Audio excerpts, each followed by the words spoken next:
오늘 수요일 저녁에 주시는 말씀 구약성경 창세기 45장 3절로 8절 말씀 우리 같이 받도록 하겠습니다. 구약성경 71면 창세기 45장 3절로 8절 말씀까지 우리 한 절씩 교독하도록 하겠습니다. 요셉이 그 형들에게 이르되 나는 요셉이라 내 아버지께서 아직 살아계시니까 형들이 그 앞에서 놀라서 대답하지 못하더라. 요셉의 형들에게 이르되 내게로 가까이 오소서. 그들이 가까이 가니 이르되 나는 당신들의 아우 요셉이니 당신들이 애굽의 판자라. 당신들이 나를 이곳에 팔았다고 해서 근심하지 마소서, 한탄하지 마소서. 하나님이 생명을 구원하시려고 나를 당신들보다 먼저 보내셨나이다. 이 땅에 2년 동안 흉년이 들었으나 아직 5년은 밭갈이도 못하고 추수도 못할지 하나님이 큰 구원으로 당신들의 생명을 보존하고 당신들의 후손을 세상에 두시려고 나를 당신들보다 먼저 보내셨나니 그런즉 나를 이리로 보낸 이는 당신들이 아니요 하나님이시라. 하나님이 나를 바로에게 아버지로 삼으시고 그 온 집의 주로 삼으시며 애굽 온 땅의 통치자로 삼으셨나이다. 아멘. 오늘 저녁에 우리 초동부를 섬기고 있는 임원종 전도사님이 말씀을 전해 주시겠습니다. 말씀 전해 주실 제목은 하나님의 형통이라는 말씀, 은혜가 있기를 바랍니다.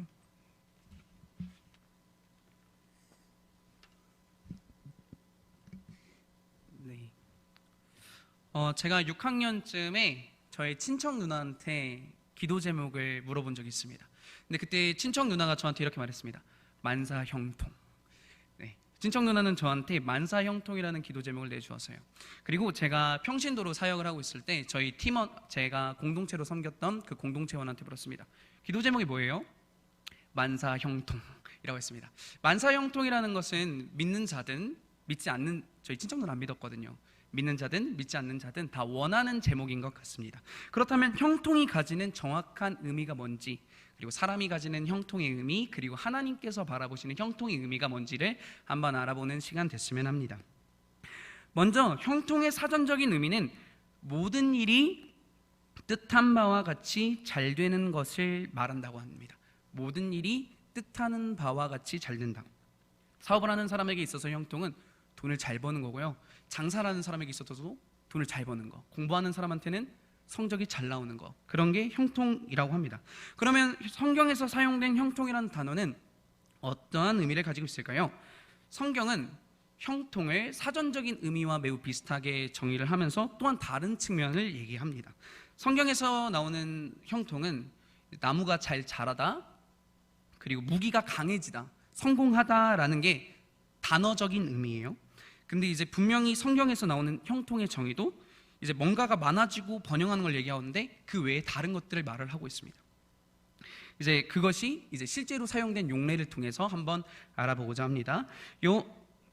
창세기 39장 2절에서 3절입니다. 여호와께서 요셉과 함께 하심으로 그가 형통한 자가 되어 그의 주인 애굽 사람의 집에 있으니 그의 주인이 여호와께서 그와 함께 하심을 보며 또 여호와께서 그의 범사에 형통하게 하심을 보았더라라고 하고 있습니다. 금방 살핀 본문은 요셉이 애굽에 팔려나간 상황을 배경으로 하고 있는 본문입니다. 그 상황을 성경은 형통이라고 하고 있어요. 보통 사람이 생각하기에 형통은 분명히 잘 되는 거고 분명히 성공하는 건데, 요셉은 노예로 팔려갔는데 망했는데 성경은 형통이라고 하고 있습니다. 그렇다면 성경에서 말하는 형통이 뭘까요? 보통 교회를 열심히 다니시고 잘 배우신 분들은 하나님이 함께 하시는 거요 라고 말을 합니다. 100점짜리 정답입니다. 성경은 형통을 하나님과 함께 하심이다 라고 말을 하고 있어요. 그런데 저는 조금 다른 측면에서 이야기를 하려고 합니다. 형통이 되는 것은 하나님이 함께 하시는 것의 결과입니다. 그래서 오늘은 그냥 형통 자체가 무엇인지 한번 알아보려고 해요. 형통이라는 것은 분명히 아까 전에 말씀드린 사전적 의미에 의해서 분명히 잘 되는 겁니다. 잘 되는 거. 근데 애굽에 팔려나간 요셉의 사건에서 보는 것처럼 정말 어떠한 상황에서도 그냥 자기가 있는 위치에서 잘 되는 겁니다. 예를 들어 요셉은 노예로 갔을 때 애굽의 친위 대장 보디발의 집에 팔려갔습니다. 근데 이 요셉이 노예 일을 할 때 되게 수완이 좋았나 봐요. 보디발이 마음속에 이런 생각을 하게 된 거예요. 요 녀석 봐라. 되게 뭔가 하는 일이 다 잘 되네. 얘가 뭔가를 만지면 잘 되는데, 정말 번영하는데, 경제적으로 정말 이득이 나는데, 얘 뒤에 뭔가 어떤 신이 있는 것 같아, 어떤 존재가 있는 것 같아 라는 마음을 품게 됐습니다. 다시 말해서 정말 애굽의 종으로 팔려간 그 요셉의 삶의 자리에서, 노예의 삶에서 뭔가 만지는 게 다 잘 되는 거예요. 그게 형통이라는 겁니다. 다시 말해서 보통 사람들이 생각할 때, 보통 믿지 않는 사람들이 생각할 때 형통은 그냥 정말 일이 잘 되는 겁니다. 하지만 성경에서 나오는 사전적 정의에 의한 형통은 자신이 주어진 삶의 자리에서 최대한의 효과를 발휘해서 잘 되는 겁니다. 그냥 노예였어도 거기서 뭔가 수완이 잘 돼서 잘 되고, 뭐 이런 식의 이야기를 성경은 형통이라고 말하고 있어요. 그래서 분명히 성경은 형통입니다. 성경에서 말하는 형통은 잘 되는 것입니다. 그리고 그것이 성경에서는 분명히 하나님과 함께함으로써 이루어진다고 하고 있어요. 그렇다면 오늘 말씀의 제목인 하나님께서 바라보시는 형통은 무엇일까에 대해서 한번 알아보고자 합니다. 이때까지 배운 거는 사람들이 생각하는 형통이 무엇인지에 대해서 알아봤고요. 지금 이 시간에는 하나님께서 생각하시는 형통이 무엇인지에 대해서 알아보려고 합니다. 하나님의 형통은 조금 다른 의미를 가지고 있습니다. 그것을 위해서 먼저 요셉의 삶을 잠깐만 들어보도록 하겠습니다. 오늘의 본문 말씀은 너무나도 잘 알고 계신 말씀입니다. 바로 요셉의 이야기인데요. 요셉은 어린 나이에 형들에게 미움을 받아서 팔려나갔습니다. 거기서 이제 보디발의 노예로 팔려나갔고요. 거기서 일을 좀 잘해가지고 이제 가정총무를 맡았는데 아내가 유혹해서 감옥에 갔고요. 감옥에 가서 이제 좋은 인연을 만나서 그 당시에 되게 높은 지위에 있었던 관원장들을 맞아서 꿈을 해석하게 됐고요. 꿈을 해석한 다음에는 이제 바로의 꿈을 해석하게 되면서 이제 그 이후에 총리까지 되는, 그래서 애굽 사람들을 살려 먹이게 되는 그런 일을 하게 됩니다. 근동 지방에 7해의 큰 풍년이 있은 이후에 큰 흉년이 근동 지방에 찾아왔는데, 그때 요셉이 총리가 돼서 그것들을 잘 모아서 근동 지방 사람들의 생명을 살리게 하는 역할을 하게 됩니다. 이제 창세기 39장부터 쭉 나오는 45장 이렇게 쭉 이어지는 내용입니다. 자, 오늘 본문에서 요셉은 자신을 판 형들에게 이렇게 말합니다. 내게로 가까이 오소서. 나는 당신들의 아우 요셉이니 당신들이 애굽에서 판 자입니다. 자, 여기서부터 이제 주목해서 보세요. 당신들이 나를 이곳에 팔았다고 해서 근심하지 마소서, 한탄하지 마소서. 하나님이 생명을 구원하시려고 나를 당신들보다 먼저 보내셨습니다 라고 말을 합니다. 요셉은 자신을 판 형제들한테 이렇게 말을 하는 겁니다. 하나님이 생명을 구원하시려고 나를 애굽에 먼저 보내신 겁니다. 하나님이 생명을 구원하시려고 나를 애굽에 보내신 거예요. 하나님의 계획에 의해서 요셉이 형들에게 미움을 받아 구덩이에 갇혔다가 애굽에 팔렸고 노예로 살다가 이렇게 되게 고생을 많이 했는데, 그 뒤에 다 돌아보고 나서 하는 말이, 이게 다 하나님께서 형님들의 생명을 살려주기 위해서 한 거다라는 거예요. 성도 여러분, 하나님의 계획이 요셉의 삶 속에 드러나는 건 뭐냐면, 하나님께서 요셉을 통해서 생명을 구원하기 원하셨다는 거예요. 45절에 보면 하나님이 생명을 구원하시려고 당신들보다 먼저 보냈습니다 라고 말을 하고 있습니다. 자, 형통에 대해서 아까 전에 사전적인 의미에 대해서 잠깐 알아봤어요. 사전적인 의미가 뭐였냐면 계획한 바가 잘 되는 거라고 했습니다. 하나님의 계획이 요셉에 드러나는 하나님의 계획이 뭐였죠? 생명을 살리는 거였어요. 근동 지방에 있는 생명을 살리는 거였어요. 뿐만 아니라 그것을 통해서 이스라엘, 야곱의 자손들, 아브라함의 후손들, 언약의 백성들의 생명을 살리는 것이 하나님의 계획이었어요. 하나님의 계획 속에는 사람을 살리는 것이 있었어요. 사람을 살리는 것, 그게 하나님의 계획이었고 하나님의 뜻이었습니다. 자, 그러면 살아나는 건 누굽니까? 사람이죠. 사람이 살아나는 겁니다. 사람이 살아나는 거예요. 하나님의 입장에서는 뭐 일이 생각보다 별로 없어요. 사람이 살아나는 거예요. 근데 그것을 하나님은 간절히 소원하시고 소망하셔서 계획하시고 자신의 주도적인 뜻에 따라서 그것을 성취하셨습니다. 요셉의 삶을 통해서 하나님은 사람의 생명을 살리시길 원하셨다는 거예요. 사람이 주어입니다.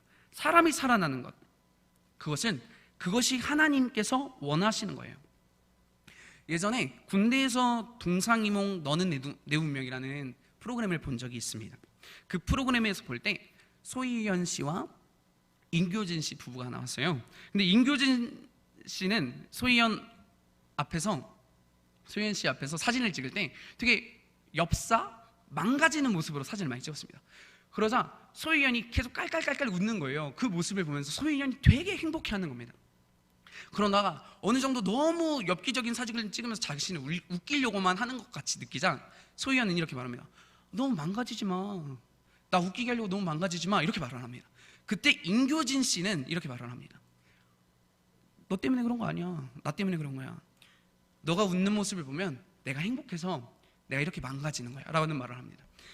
다시 말해서 하나님은 임교진 씨가 소희연 씨를 사랑했던 것처럼 여러분들을 사랑하십니다. 그래서 성도 여러분들이 행복하길 원하세요.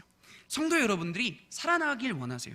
그것이 하나님의 뜻이고 하나님의 마음이고 하나님의 계획이에요. 그래서 하나님께서 그것을 성취하시려고 요셉을 보내신 겁니다. 자, 그럼 하나님에게 있어서 형통이 뭘까요? 여러분이 살아나는 거예요. 여러분의 생명이 살아나는 거예요.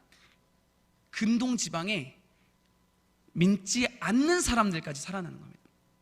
성도 여러분, 믿는 사람들도 살아나는 거지만 믿지 않는 그 사람들까지 다 생명을 얻어서 기근과 재앙과 그런 아사로부터 그들을 구원해내는 것, 그것이 하나님의 계획이고 하나님의 뜻이었고 하나님께서 주도적으로 요셉을 통해서 성취하시고자 한 겁니다. 다시 말해서 하나님의 형통은 여러분들이 잘 되고 여러분들이 살아나는 것입니다. 아프간의 상황을 봤을 때 아프간이 자생하고자 하지 않았던 모습을 보면서 미국은 철수했습니다. 하지만 자신의 이익이 되지 않는다고 생각을 하니까 미국은 철수했어요. 그 아프간 사람들의 인권을 별로 생각하지 않은 것 같습니다. 하지만 하나님은 별로 이득 얻을 것 없는 우리를 위해 예수 그리스도를 보내셔서 죽어주셨어요. 왜냐하면 우리를 살리시기 위해서. 이득이 없는데 그냥 우리를 살리시기 위해서 예수 그리스도를 보내서 죽이신 겁니다. 그것이 하나님에게 있어서 형통이에요. 하나님의 형통은 사람을 살리는 것, 여러분들을 살리는 것, 그리고 믿지 않는 사람들을 살리는 것, 그래서 그들이 구원 안으로 오게끔 하는 것, 그것이 하나님의 형통입니다. 성도님들, 그러면 형통이라고 생각하면 형통하다, 그러면 복 받았네 라고 생각을 하잖아요. 복 받았네. 그럼 복이라는 것에 대해서 어떻게 성경은 묘사를 하고 있는지 한번 알아보도록 하겠습니다. 사슴이나 어떤 동물이 생명을 얻기 위해서 자신의 목을 해결하기 위해서 무릎을 꿇고 물을 마십니다.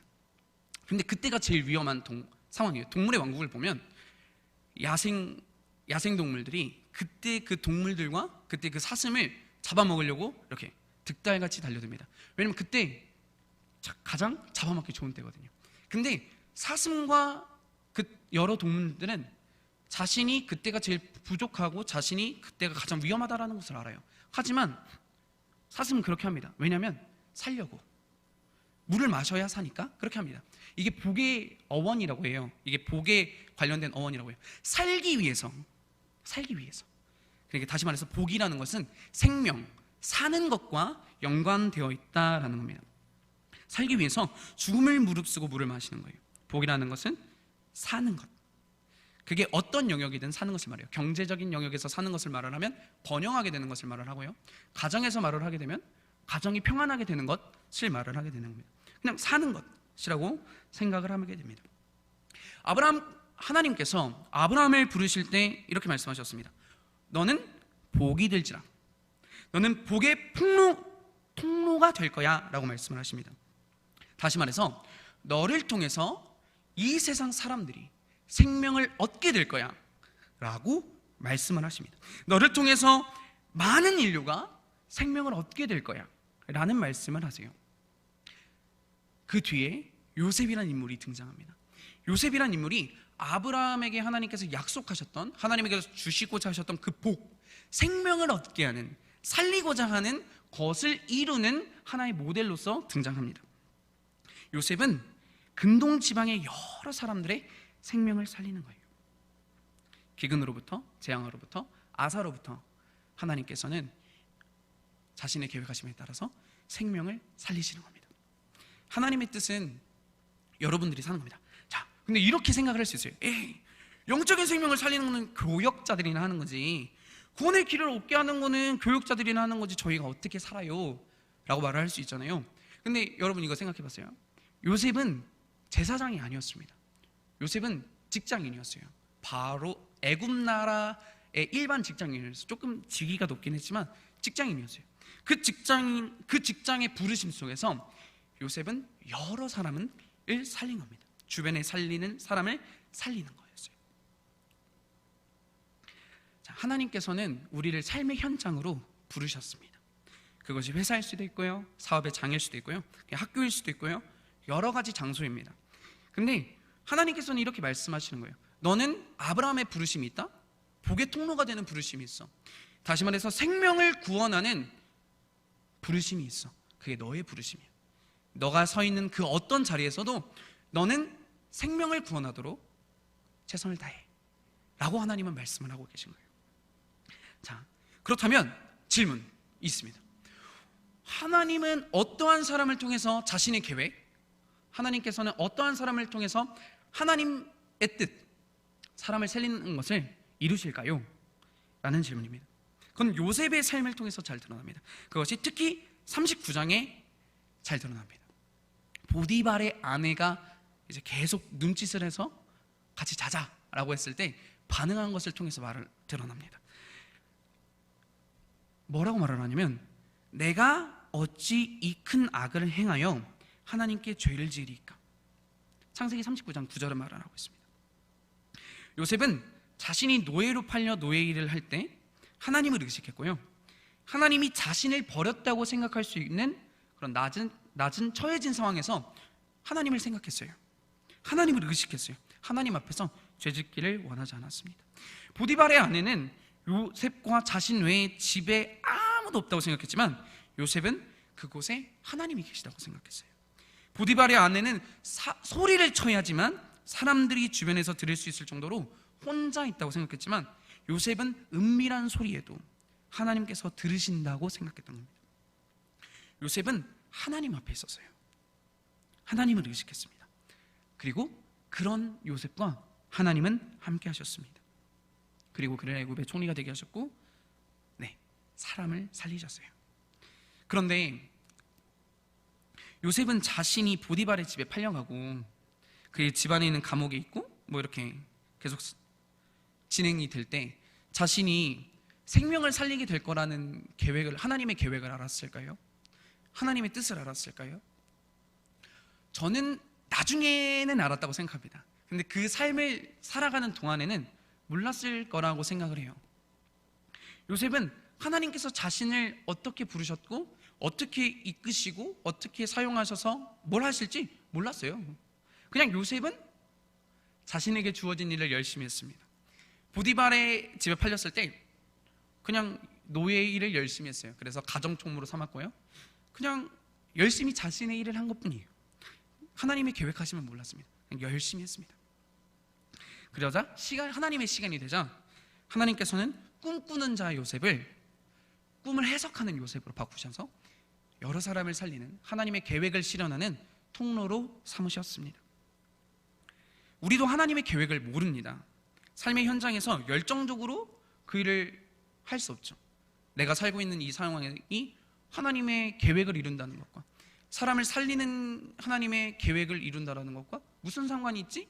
라는 연관이 잘 안 된다고 느껴져요.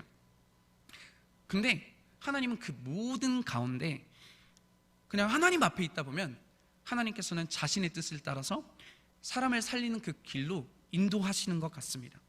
요셉의 이야기를 읽어보면 그런 것 같습니다. 내가 어떤 특별한 계획하심, 하나님의 특별하신 뭐 이런 걸 잘 몰라도 내가 있는 이 자리에서 하나님 앞에 성실하게 있다면 하나님께서는 그것을 분명히 바꾸실 줄 믿습니다. 자, 그리고 요셉은 열정이 있었을까요? 제 생각엔 요셉은 열정도 없었을 것 같습니다. 내가 노예로 팔렸는데 굳이 열심히 살아야 될까요? 라는 생각을 했을 것 같습니다. 그냥 열정 없이 살았을 것 같아요. 근데 하나님께서는 그 요셉의 열정 없음을, 하지만 열정 없었지만 하나님 앞에 서려고 하는 그 중심을 보시고 자신의 영혼들을 살리고자 하시는, 사람들을 살리고자 하시는 그 계획을 성취하셨습니다. 모세의 이야기를 하고자 합니다. 모세는 혈기왕성한 애굽의 왕자였어요. 40년 동안 이렇게 생각했던 것 같습니다. 내가 이스라엘의 구원자다 라고 하면서 내가 다 할 수 있어 라고 생각했던 것 같아요. 근데요, 살인자가 되고 40년 동안 떠돌이 생활을 하고 나서, 숨어 지내고 나서 이제 열정도 없어지고 내가 뭘 할 수 있겠어 라는 힘도 다 빠져버린 것 같습니다. 근데 그때 하나님은 딱 나타나셨어요. 너 이제 나랑 같이 이스라엘 구원해야겠다. 왜냐면 그때 모세가 하나님 앞에 설 준비가 됐던 것 같습니다. 하나님의 말씀에 순종할 준비가 됐던 것 같습니다. 열정이 없었을 그때, 모든 힘이 다 빠졌을 때, 그때 하나님의 말씀에 순종할 준비가 됐고, 그래서 하나님께서는 그 모세를 들어서 자신의 계획, 이스라엘 구원하는데 하나님께서는 모세를 사용하십니다. 말씀을 정리하겠습니다. 사람들에게 있어서 형통이라는 것은 자신의 일이 잘 되는 겁니다. 그리고 성경에서 말하는 형통이라는 것은 사람들에게 있어서 자신이 주어진 상황에서 잘 되는 것입니다. 근데 하나님에게 있어서 형통은 생명을 구원하는 겁니다. 여러분을 통해서, 그리고 여러분이 살게 되는 것, 그게 하나님에게 있어서 하나님의 뜻이고 하나님의 계획하심이고 하나님의 원하심이고 소원입니다. 그리고 하나님께서는 그분의 뜻을 하나님 앞에 서 있는 사람을 통해서 이루십니다. 하나님을 의식하는 사람을 통해서 이루십니다. 그 가운데 사람들은 구체적인 인도하심이 뭔지도 모르고 열정이 없을지도 모르지만 그냥 하나님께서는 하나님 자신의 계획을 성실하게 이끌어 가시고 이루십니다. 이런 제목의 노래가 있습니다. 지금 이 자리에서 라는 제목의 노래가 있는데요, 이 가사 한 번만 읽고 이제 기도하고 설교를 마치도록 하겠습니다. 지금 이 자리에서 주가 영광 받으시도록 주께 순복하리라, 주께 나아가리라, 지금 이 자리에서 살아내리라. 아멘. 기도하시겠습니다.